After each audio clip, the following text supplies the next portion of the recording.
Hi guys, આજે આપણે એક જબરદસ્ત પિઝા બનાવીશું કે જે પિઝા બનાવવા એકદમ સહેલા છે અને આપણે આમાં કોઈ મેંદાનો કોઈ ઓવનની પણ જરૂર રહેતી નથી. બિલકુલ દેશી સ્ટાઇલથી આપણે આ પિઝા બનાવીશું.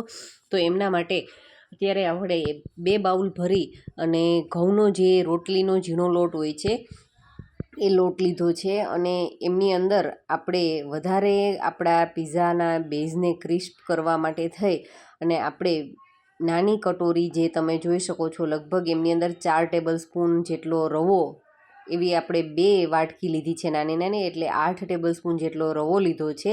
એમનાથી એકદમ સરસ ક્રિસ્પ એ થશે.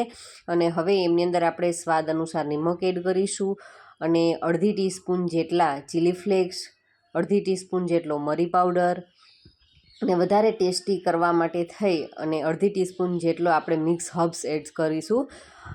અને હવે આપણે એમની અંદર મોણ માટે તેલ એડ કરવાનું છે. તો લગભગ 4 ટેબલ સ્પૂન જેટલું આપણે આમની અંદર ખાવાનું તેલ છે એ એડ કરી દઈએ અને બસ હવે આપણે આ મિશ્રણને સારી રીતે હાથથી હલાવીને એકદમ જ મિક્સ કરી લેવાનું છે અને આપણે એમની કણક તૈયાર કરવાની છે.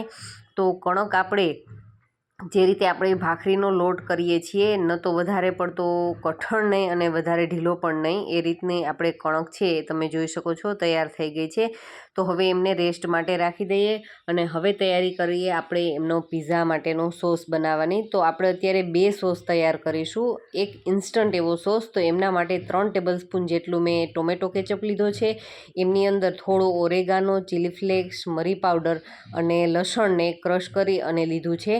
તો બસ એકદમ ઝડપથી બની જતો એવો સોસ તૈયાર થઈ ગયો છે. અને હવે જે બજારમાં મળે છે એવો સોસ આપણે તૈયાર કરીશું. તો એમના માટે ડુંગળી, ટમેટું અને લસણ લીધા છે. તો 7 થી 8 કળી જેટલું લસણ અને મીડિયમ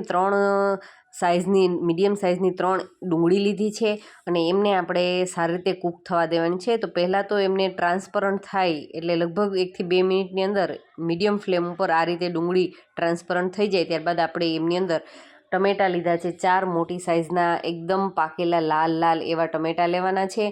તો સોસનો કલર ખૂબ જ સારો આવશે.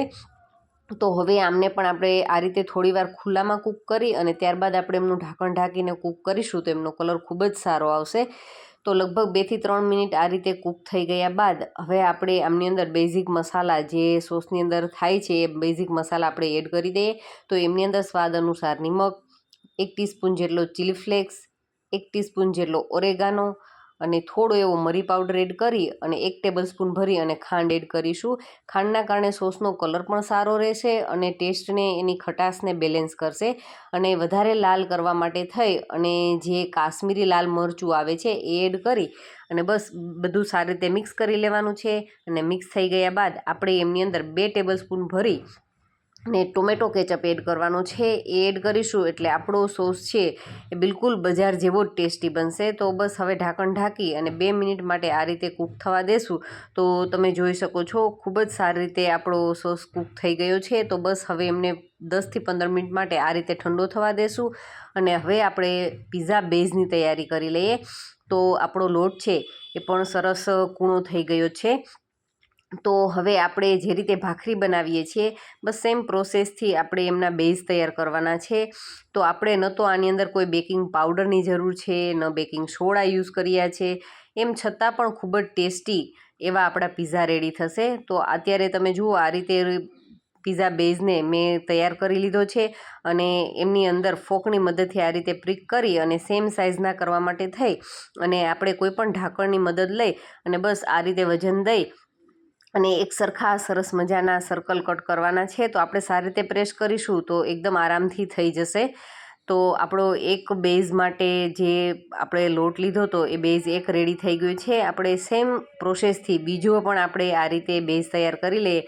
તો તમે જુઓ જે રીતે આપણે ભાખરી વણીએ છીએ બસ એ રીતે ભાખરી વણી કોઈ પણ ઢાંકણની મદદથી આ રીતે એકદમ સારી રીતે વજન દેશું તો ખૂબ જ સારી રીતે નીકળી જશે. તો તમે જોઈ શકો છો આરામથી એ કટ થઈ ગયું છે અને બસ હવે ફોકની મદદથી એમને પ્રિક કરી લઈએ એટલે એ અંદર સુધી સારી રીતે કૂક થઈ જશે અને દેખાવમાં પણ બિલકુલ બજાર જેવો તૈયાર થશે. તો આ રીતે બધા જ આપણે બેઝ વણી અને તૈયાર કરવાના છે અને હવે નોનસ્ટિક પેનની અંદર આપણે એમને કૂક કરવાના છે, સારી રીતે ચોળવવાના છે. તો આપણે નોનસ્ટિક પેનની અંદર આમને કૂક કરી દઈએ તો બસ હળવો એવો કલર ચેન્જ થાય ત્યારબાદ આપણે એમને પલટાવી અને સારી રીતે કૂક કરી લેશું. જો મિત્રો તમને મારા વિડીયો ગમતા હોય તો પ્લીઝ વિડીયોને લાઇક કરવાનું ના ચૂકો અને ચેનલને હજુ સુધી સબસ્ક્રાઈબ ન કરી હોય તો પ્લીઝ ચેનલને જરૂરથી સબસ્ક્રાઈબ કરી લેજો. અને મારા વિડીયો જો તમને સારા લાગતા હોય તો તમારા ફ્રેન્ડ્સ અને ફેમિલી જોડે શેર પણ કરતા રહેજો. અને હવે જુઓ પીઝા બેઝ છે એ સારી રીતે કૂક થવા લાગ્યા છે. તો આપણે એક સાઈડથી સારી રીતે કૂક થવા દેવાના છે અને એમને પલટાવી અને હવે લાસ્ટમાં આપણે થોડું માખણ એડ કરી અને કૂક કરીશું. તો એમના કારણે એમનો કલર અને એમનો ટેસ્ટ છે એ ખૂબ જ સરસ થઈ જશે.